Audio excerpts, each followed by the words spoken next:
Hello అండి. నమస్తే. Welcome back to my channel Renuka Harini. అందరూ ఎలా ఉన్నారు? నేనైతే చాలా బాగున్నానండి. ఇవాళ మన గణపయ్యకి ఎంతో ఇష్టమైన కుడుములనైతే మనం ప్రిపేర్ చేసేసుకుంటున్నాం. ఈ ఉండ్రాలని చాలా ఈజీగా మనమైతే ప్రిపేర్ చేసుకోవచ్చండి. ఎంతో కష్టమైతే అవసరం లేదు. ఈ పద్ధతిలో గనుక మనం ఉండ్రాలు చేసే పనైతే మనకి తడిపిండి అవసరం లేదండి. పొడిపిండితో కూడా చేసుకోవచ్చు, అట్లాగే తడిపిండితో కూడా చేసుకోవచ్చు. సో దీనికోసం అయితే నేను ముందుగా ప్యాన్ పెట్టేసుకొని అందులో ఒక 2 కప్పుల వాటర్ వేసాను. ఈ మెజర్మెంట్ పెట్టుకోండి. మనం ఏ కప్పుతో అయితే వాటర్ వేసామో మిగతా ఇంగ్రీడియంట్స్ కూడా అదే కప్తో మనం వేస్తామన్నమాట. ఒక 3 స్పూన్ల వరకు శనగబేడల్ని ఇట్లా ముందుగా నానబెట్టి పెట్టుకోండి. ఇది ఒక 30 మినిట్స్ మాత్రం నేను నానబెట్టుకున్నానండి. త్వరగా కుక్ అవుతుంది కదా, సో దట్ నేను ఇట్లా నానబెట్టేసుకున్నాను. వీటిని మరీ సాఫ్ట్గా కుక్ చేసుకోవాల్సిన అవసరం లేదండి. కొద్దిగా దబ్బగా ఉడికితే సరిపోతుంది. ఇలా కాసేపు మూత పెట్టామంటే ఉడికిపోతాయి. నేనైతే ఇప్పుడు ఒక 4 యాలకుల్ని ఇట్లా దంచేసి, అలాగే ఒక 4 స్పూన్ల వరకు కొబ్బరి తురుముని కూడా ఇట్లా వేసేసాను. నేను పచ్చి కొబ్బరి తురుము వేసుకున్నానండి.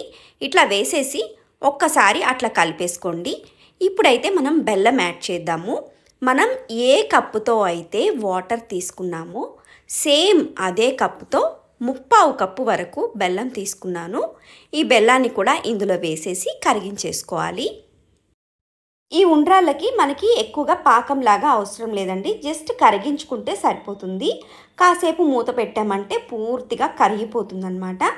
అట్లాగే ఇది తెల్లాలన్నమాట. ఈ వాటర్ కొంచెం తెల్లే వరకు మనం దీన్ని అయితే ఉడికించుకోవాలి.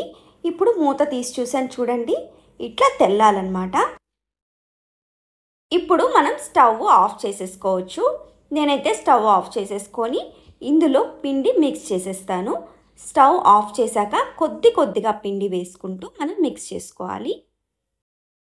ఈ కప్పు క్వాంటిటీ వచ్చేసి మనం ఏ కప్తో అయితే మనం వాటర్ యాడ్ చేసామో సేమ్ అదే కప్పుతో మనం పిండి తీసుకోవాలి. నేనైతే పొడి పిండి తీసుకుంటున్నానండి. మీరు కావాలంటే తడి పిండితో కూడా చేసుకోవచ్చు. ఇదే మెజర్మెంట్స్తో మనం తడిపిండితో కూడా మనం దీన్ని చేసుకోవచ్చు అన్నమాట. ఇట్లా నిదానంగా కొద్దిగా యాడ్ చేసుకోండి. ఒకేసారి కనుక వేసారంటే పిండి ఉండలు కట్టేస్తుంది. సో చిన్నగా వేసుకుంటూ మనం కలుపుకోవాలి. చిన్ని ఉండలుండా పర్వాలేదు. మనం చేత్తో మిక్స్ చేసినప్పుడు అవన్నీ పోతాయి అన్నమాట. ఇప్పుడు కొంచెం ఒక 4 to 5 స్పూన్స్ వరకు నెయ్యి యాడ్ చేసుకోండి. నాకు ఇక్కడ వీడియోలో అయితే మిస్ అయిందనమాట. అలా 4 స్పూన్ల నెయ్యి వేసుకొని మనం చక్కగా కలిపేసుకొని కాసేపు మూత పెట్టేసుకుందాము. ఇది గోరువెచ్చగా అయ్యే వరకు అట్లా మూత పెట్టేసి పక్కన పెట్టేసుకుందాము. ఇది కొంచెం వేడి తగ్గిపోయిందండి. సో నేను ఇట్లా అయితే ఈ పాత్ర తీసుకున్నాను. మీరు కావాలంటే ఇడ్లీ పాత్రలో కూడా ఆ ప్లేట్స్ మీద కానీ అట్లా పెట్టేసుకొని కూడా చేసుకోవచ్చు.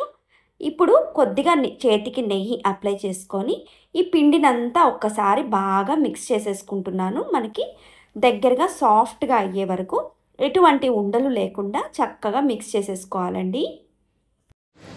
ఇప్పుడు వీటిని మనకి కావాల్సిన షేప్స్లో మనమైతే ప్రిపేర్ చేసేసుకోవచ్చు. మనకైతే పిండి వేడి మొత్తం తగ్గిపోయిందండి. ఇట్లా కుడుములన్నీ ఇట్లా చేసేసుకొని ఇట్లా ఈ బౌల్లో అంతా అడ్జస్ట్ చేసేసుకొని పెట్టేసుకోవాలి.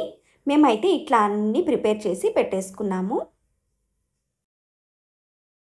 ఇలా రౌండ్స్ లాగా అప్పాల్లాగా మనం కావలసిన రీతిలో మనమైతే వీటినైతే ప్రిపేర్ చేసేసుకోవచ్చండి. చాలా బాగా వస్తాయి. అసలు మనకి ఎటువంటి ఇబ్బంది లేకుండా బాగా వస్తాయి అన్నమాట.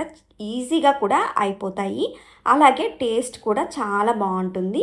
మనకి ఆ బెల్లం క్వాంటిటీ అయితే కూడా బాగా సరిపోతుంది. ఈ ఆకు చూడండి, ఇది రావి ఆకు. రావి చెట్టు నుంచి తీసుకొని దీని మీద ఈ పిండిని ఇట్లా అప్లై చేసి పెట్టేసేయాలన్నమాట. దీన్ని కూడా ఇందులో ఇట్లా పెట్టేస్తే మనకి ఆవిరికి ఉడికిపోతుంది.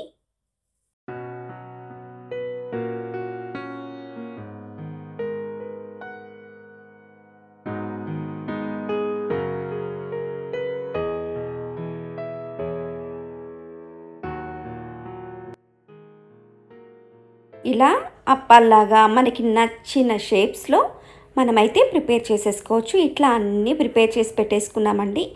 అలాగే ఇలా ఒక ఇడ్లీ పాత్రలో ఇట్లా కింద వాటర్ వేసేసుకొని ఒక గ్లాస్ వాటర్ వేసేసుకున్నాము. తర్వాత ఇందులో వీటినైతే పెట్టేసి మూత క్లోజ్ చేసేసుకొని మనం చక్కగా ఆవిరికి ఉడికించేసుకోవాలి. ఇది మనకి 20 to 30 మినిట్స్ పడుతుందండి. ఇలా మధ్య మధ్యలో ఓపెన్ చేసుకుంటూ చూసుకుంటూ ఉండాలండి. ఇలా మనం ఓపెన్ చేసినప్పుడు ఇట్లా చేత్తో ఇట్లా అని చెక్ చేయాలి. మనకి చేతికి అంటుకోకుండా వస్తుందా లేదా, ఇంకా అవి బౌన్సీగా కూడా చాలా బాగా వస్తాయి. చూడండి, మనకైతే ఉండ్రాళ్ళు ప్రిపేర్ అయిపోయాయండి. చాలా ఈజీగా చేసేసుకోవచ్చు. పొడి పిండి తడిపిండి అని లేకుండా ఏ పిండితో అయినా మనకి బాగా వస్తాయి. చూసారా, మనం ఆకు మీద పెట్టాం కదా, ఆకు అయితే తీసేసాను. మనకి కుడుములు అయితే చాలా బాగా వచ్చాయండి. సూపర్ టేస్టీతో సూపర్ టెక్స్చర్తో చాలా మంచిగా వచ్చాయి. మరి చూసారు కదా ఎట్లా ఉన్నాయో, బౌన్సీగా సాఫ్ట్గా. మీకు ఒకటి తుంచి కూడా చూపిస్తాను, ఒక్కసారి చూడండి. ఇలా టచ్ చేస్తున్నప్పుడు పైనుంచి చూడండి ఎంత సాఫ్ట్గా బౌన్సీగా అనిపిస్తుందో. మీకు ఈ కుడుముని తుంచి చూపిస్తున్నాను. చూసారా, లోపల కూడా ఎంత బాగా కుక్ అయిందో. అలా ఉండాలన్నమాట. లోపల పొడి పొడిగా ఉండి పైనుంచి గట్టిగా ఉండి అంత బాగుండవు కదా. సో చూసారు కదా ఎంత ఈజీగా అయిపోయాయో, ఎంత ఈజీగా చేసేసుకున్నామో. ఇక్కడ ఒక ఆకు లాంటిది పెట్టాం కదా, ఇది మనం రావి ఆకు మీద పెట్టిన కుడుము అనమాట. సో ఇది కూడా చాలా బాగా వచ్చింది. చూసారు కదా మనం ఎన్ని షేప్స్లో ఎలా చేసుకున్నాము. సూపర్గా వచ్చాయి కదా. మరి చూసారు కదా ఈ వీడియో.